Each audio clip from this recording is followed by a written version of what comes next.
नमस्कार दोस्तों, कथा रंजन में आप सबका स्वागत। बाल राम कथा की श्रृंखला में आज तीसरी कहानी दो वरदान हम सुनने वाले हैं। कहानी शुरू करने से पूर्व एक नम्र निवेदन, चैनल को सब्सक्राइब एवं लाइक करना ना भूलें।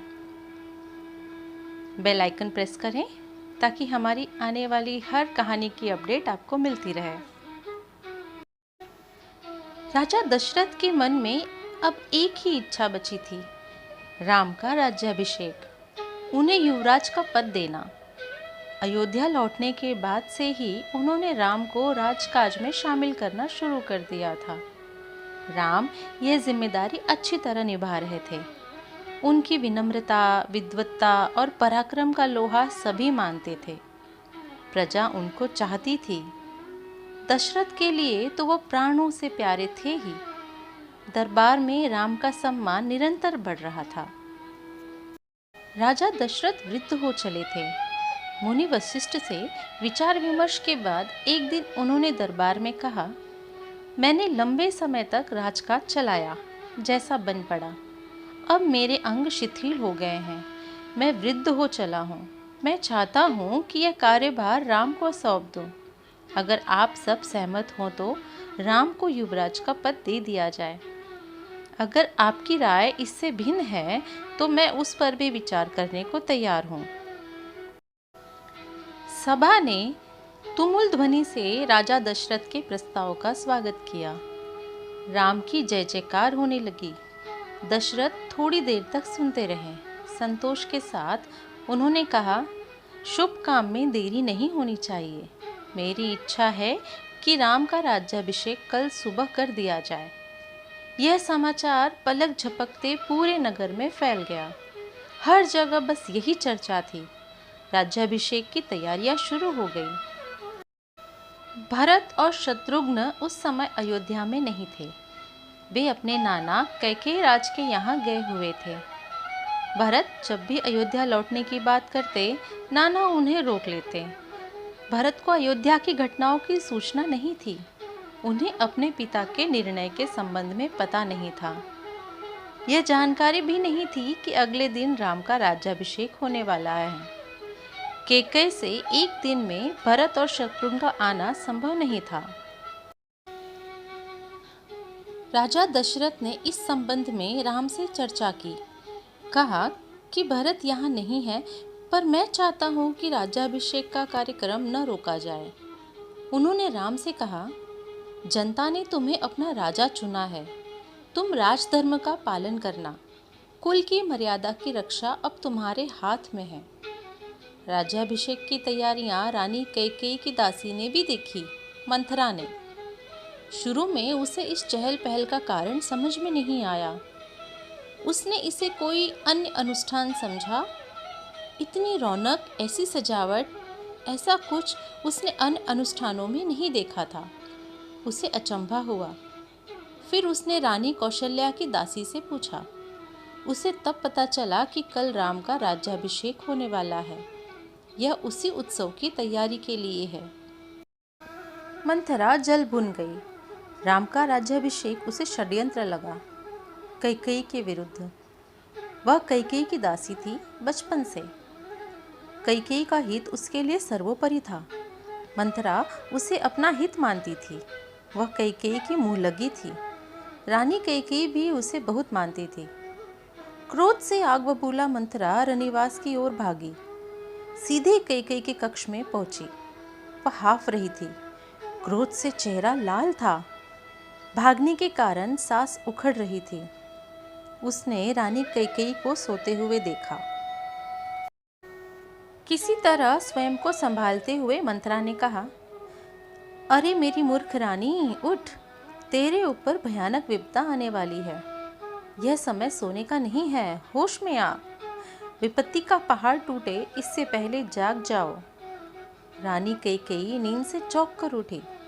उन्हें मंथरा की बात समझ में नहीं आई। बात क्या है? तुम इतना घबराई क्यों हो? सब कुशल तो है? रानी ने पूछा। कैसा कुशल, कैसा मंगल? सब अमंगल होने वाला है। तुम्हारे सुखों का अंत। महाराज दशरथ ने कल राम का राज्याभिषेक करने का निर्णय लिया है। अब राम युवराज होंगे। यह तो बहुत शुभ समाचार है। कैकेयी ने प्रसन्नता से अपने गले का हार उतारकर मंथरा को दे दिया। मैं बहुत प्रसन्न हूँ। राम युवराज पद के लिए हर तरह से योग्य हैं। रानी, तुम्हारी बुद्धि फिर गई है, मति मारी गई है। सवाल राम की योग्यता का नहीं है, राजा दशरथ के षड्यंत्र का है, तुम्हारे अधिकार छीनने का है। मंथरा ने हार दूर फेंकते हुए कहा, यह षड्यंत्र नहीं तो और क्या है। कल सुबह राज्याभिषेक है। भरत को जानबूझकर ननिहाल भेज दिया, समारोह के लिए बुलाया तक नहीं। कैकेयी का स्वर उग्र हो गया। उन्होंने मंथरा को डांटते हुए कहा, राम के प्रति मेरा अगाध स्नेह है, वह मुझे माँ के समान मानते हैं। तुझे इसमें षड्यंत्र दिखाई देता है? इसमें षड्यंत्र नहीं। राम के बाद भरत ही राजा बनेंगे। राज सर्वदा ज्येष्ठ पुत्र को ही मिलता है। मंथरा पर इस फटकार का कोई प्रभाव नहीं हुआ। उसके लिए यह दशरथ का षड्यंत्र था। वह रानी कैकेयी के पलंग पर बैठ गई, उनके बहुत निकट। कैकेयी के चेहरे की ओर देखते हुए उसने कहा, तुम बहुत भोली हो, नादान हो। तुम्हें आसन्न संकट नहीं दिखता। दुख की जगह प्रसन्नता होती है। इस बुद्धि पर किसी को भी तरस आएगा। समझो रानी, राम राजा बने तो तुम कौशल्या की दासी बन जाओगी। भरत राम के दास हो जाएंगे, वह राजा नहीं बनेंगे। राम के बाद अगला राजा राम का पुत्र होगा। अनर्थ को अर्थ समझने की मूर्खता मत करो रानी। राम को राज मिला तो वे भरत को देश निकाला दे देंगे। वे भरत को दंड देंगे। इस तिरस्कार से भरत की रक्षा करो रानी। कोई ऐसा उपाय करो कि राजगद्दी भरत को मिले और राम को जंगल भेज दिया जाए। कैकेयी पर मंथरा की बातों का असर होने लगा। उनका सिर चकरा गया। वो पलंग से उठी तो पांव सीधे नहीं पड़े। आंखों में आंसू थे। मन भारी हो गया। प्रसन्नता की जगह अव्यक्त क्रोध ने ले ली। मंथरा के तर्कों में उन्हें सच्चाई दिखने लगी। तुम ही बताओ मैं क्या करूं? कैकेयी ने आंसू पूछते हुए मंथरा से कहा। मंथरा पलंग से उठी, कैकेयी के पास जाकर खड़ी हो गई। उसने कहा, याद करो रानी, महाराज दशरथ ने तुम्हें 2 वरदान दिए थे। दशरथ से अपना वचन पूरा करने को कहो। एक से भरत के लिए राजगद्दी मांग लो, दूसरे से राम को 14 वर्ष का वनवास। कैकेयी का चेहरा तमतमाया हुआ था। उन्हें मंथरा की बात ठीक लगी। उनके मन में एक प्रश्न अब भी था, यह बात दशरथ से कैसे कहे? उन्हें रनिवास बुलवाएं या प्रतीक्षा करें? मंथरा ने कैकेयी के मन की बात भाप ली। उसने कहा, तुम मैले कपड़े पहनकर कोप भवन चली जाओ। महाराज दशरथ आए तो उनकी ओर मत देखना, बात मत करना। तुम उनकी प्रिय रानी हो, तुम्हारा दुख देख नहीं पाएंगे। बस उसी समय तुम्हें पिछली बात याद दिलाना, दोनों वचन मांग लेना। मैं ऐसा ही करूंगी। महाराज का षड्यंत्र सफल नहीं होने दूंगी। मंथरा का लक्ष्य पूरा हो गया। चलते चलते उसने रानी कैकेयी से कहा, राम के लिए 14 वर्ष से कम वनवास मत मांगना। भरत इतने समय में राजकाज संभाल लेंगे। जब तक राम लौटेंगे लोग उन्हें भूल चुके होंगे। अब जल्दी करो रानी, समय बहुत कम है। रानी कैकेयी कोप भवन चली गई।